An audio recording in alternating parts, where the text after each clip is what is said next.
El pensamiento en la Edad Media. La ciudad de Dios frente a la ciudad de las damas.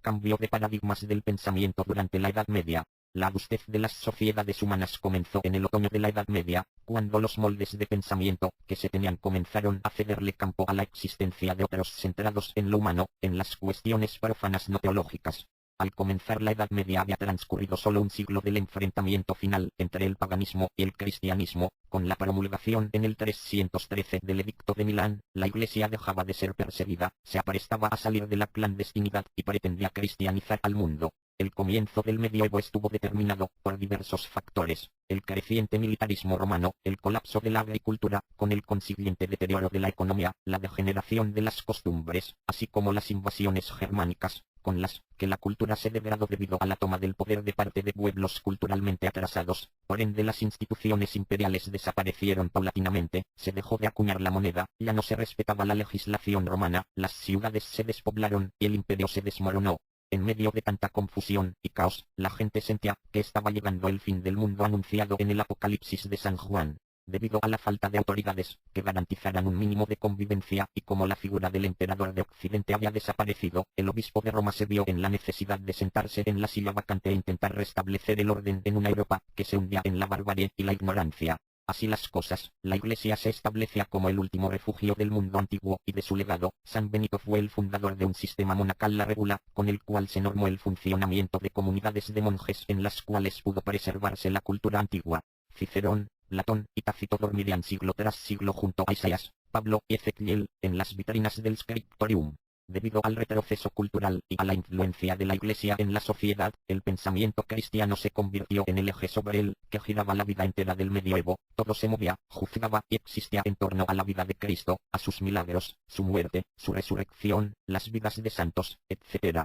El pensamiento de la Edad Media era un pensamiento teocéntrico, ya que la Iglesia desconfiaba del hombre y tachaba de vanidad el dirigir sus miras a lo humano, porque lo consideraba degenerado por naturaleza. Esta idea provino de los escritos de un hombre llamado Aurelio Agustín, obispo de Hipona, en el norte de África. Este Agustín había pertenecido con anterioridad a una secta llamada los maniqueos, donde se afirmaba la existencia de dos naturalezas, una maligna y otra bondadosa, por lo cual todo se dividía o en bueno o en malo, pero no había término medio entre las personas.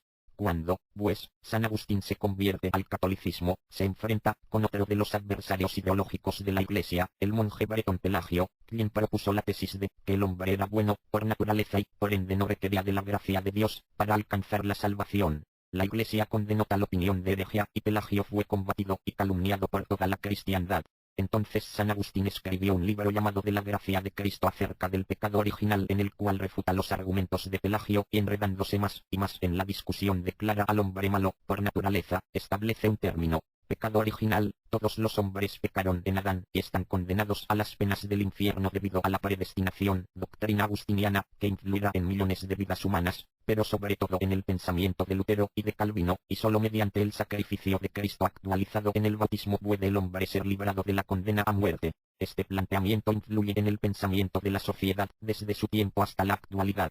El pensamiento de San Agustín deja marcado el de la gente durante los 1000 años que siguieron a su época. En la ciudad de Dios, habla de la lucha entre la Iglesia y el Imperio Romano, la ciudad del demonio, y con ello lleva a cabo una relectura cristiana de la historia como una confrontación entre estas dos ciudades. Una de las ideas centrales de este libro es el agustinismo político encarnado en el principio de las dos espadas, con el cual dice que el Papa de Roma debe poseer el poder espiritual y temporal del mundo. En su época tal afirmación no encuentra eco y es incluso combatida por grandes sectores de la Iglesia. Sin embargo, con los siglos la situación iría cambiando hasta el siglo XI, cuando la Iglesia termina aceptando el liderazgo absoluto del obispo de Roma.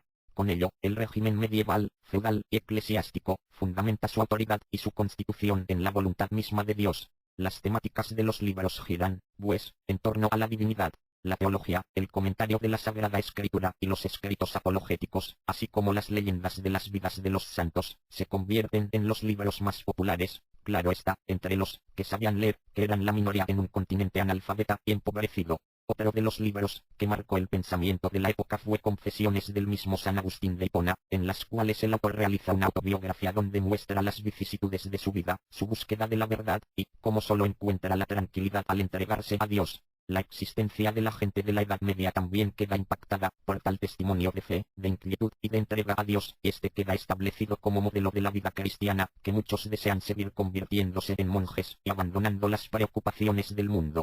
San Agustín en esta obra habla maximizando a la divinidad y minimizando al hombre, como cuando en una sentencia dice: Señor, concédelo, que demandas, y demándalo, que concedes. La Iglesia se encarga de establecer sus esquemas de pensamiento como los únicos válidos, y en base a su doctrina formar un bloque, la cristiandad, donde el pensamiento sea uniforme. San Agustín revaloriza el pensamiento de Platón adaptándolo a la revelación cristiana, y así el pensamiento medieval permanecerá influenciado hasta llegar a la Alta Edad Media, cuando el contacto con el mundo islámico lleva a Europa a un renacer cultural. Se redescubren las obras de Aristóteles a través de traducciones árabes y comentarios de parte de autores musulmanes como Avicena y Averroes. En tal momento comienza un giro en el pensamiento de una generación en la que destacan San Alberto Magno, su discípulo Santo Tomás de Aquino y Roger Bacon. Estudian la filosofía de Aristóteles y deducen que la manera más certera de aproximarse al entendimiento de la realidad es mediante observación, experimentación y método, cosa contraria a la corriente de los últimos 6 siglos, centrada en la divina revelación y la fe. Santo Tomás de Aquino escribe la Suma Teológica, en la cual redescubre el método aristotélico y lo aplica al estudio de la teología. La suma se divide en partes, las que a su vez se dividen en tratados, los tratados se dividen en cuestiones, las que a su vez se subdividen en artículos, los artículos, por su parte, están conformados por una especie de aparato crítico: presentación, objeciones, refutaciones y conclusiones. La temática ciertamente es teológica, pero la manera de abordarla comienza a tomar aportes del pensamiento humano. Obviamente, la Iglesia reaccionó en oposición considerando las obras de Aristóteles como libros sospechosos, que deberían leerse con precaución, hasta el punto de rechazar en un principio el pensamiento de Santo Tomás de Aquino. Comenzó entonces el desplazamiento de las temáticas de Dios hacia el hombre. Han pasado algunos siglos, desde el siglo XII un autor anónimo nos lega el Cantar de Meocid, obra en la cual la figura central ya no es la divinidad cristiana, sino un hombre, Rodrigo Ruiz de Vivar, el Cid campeador, héroe de la Reconquista española, quien a través de los cantares de la obra va recorriendo el viaje de la vida, con sus penas y sus vicisitudes. Nos muestra un retrato de la España de la Alta Edad Media, donde un hombre va recorriendo un camino de reconquista no solo del territorio sino también de su honor perdido. Es a la vez la conquista de privilegios nobiliarios, que lo impulsa a elevarse en el escalafón jerárquico de la sociedad medieval. Lucha a favor de su rey, quien ha ordenado su destierro, recupera Valencia, ciudad que pertenecía a los moros. Posteriormente, recupera el honor de sus hijas, que han sido humilladas, en un torneo en el cual derrota a los ex esposos, que las habían golpeado y maltratado, y finalmente el Cid alcanza honor, gloria y felicidad. El pensamiento deja de estar sometido a la uniformidad que la Iglesia pretende sostener, si bien siempre existieron personas con opiniones diferentes, que por lo mismo eran llamadas herejes. Es en estos últimos siglos de Edad Media cuando el pensamiento autónomo se libera de la censura eclesiástica y comienza el desarrollo de las sociedades humanas hacia la libertad y la pluralidad. Los comienzos de esta pluralidad los podemos constatar en la variedad de las temáticas. Los temas comunes son el amor cortés, las aventuras de los caballeros andantes, los cantares de gesta, las temáticas más profanas, como elementales tratados de medicina, economía, legislación y los primeros libros en lenguas vernáculas. Dentro, pues, de las temáticas antes mencionadas se encuentra Tristán e Isolda. Se trata de una leyenda medieval cuya versión escrita más antigua data de 1210 y fue escrita por Gottfried von Strasbourg. Es un canto al amor cortés, que tan de moda se hallaba en las cortes europeas de la época y nos habla del legendario amor que padecen sus protagonistas. Cuando el rey Marque de Cornualles manda a su sobrino Tristán a conseguirle una esposa, este llega a la corte del rey de Irlanda y pide en matrimonio a Isolda, la del cabello de oro, en nombre de su tío. Cuando se dirigen de regreso a Cornualles, beben accidentalmente una pócima que estaba destinada al rey Isolda, y ello produce que Tristán e Isolda se enamoren profunda y absolutamente. Nos habla el libro del amor prohibido de ambos, que se consuma en el barco en el que viajan de regreso y de sus encuentros a escondidas envueltos por el amor humano, de hombre y mujer, lejano ya del amor virtud teologal como nos lo había explicado la Suma de Santo Tomás. Los amantes son descubiertos y separados por un mundo que no está preparado para aceptar su amor. A pesar de ello, consiguen zafarse de las condenas de tal mundo y escapan lejos a un maravilloso bosque donde viven de manera sencilla. Son descubiertos por el tío Marque, quien al constatar que dormían separados por la espada de Tristán los perdona, acepta de nuevo a Isolda como su esposa, pero Tristán debe irse desterrado. En la despedida se juran un eterno amor indisoluble, pues ambos ya no son dos, sino un solo ser.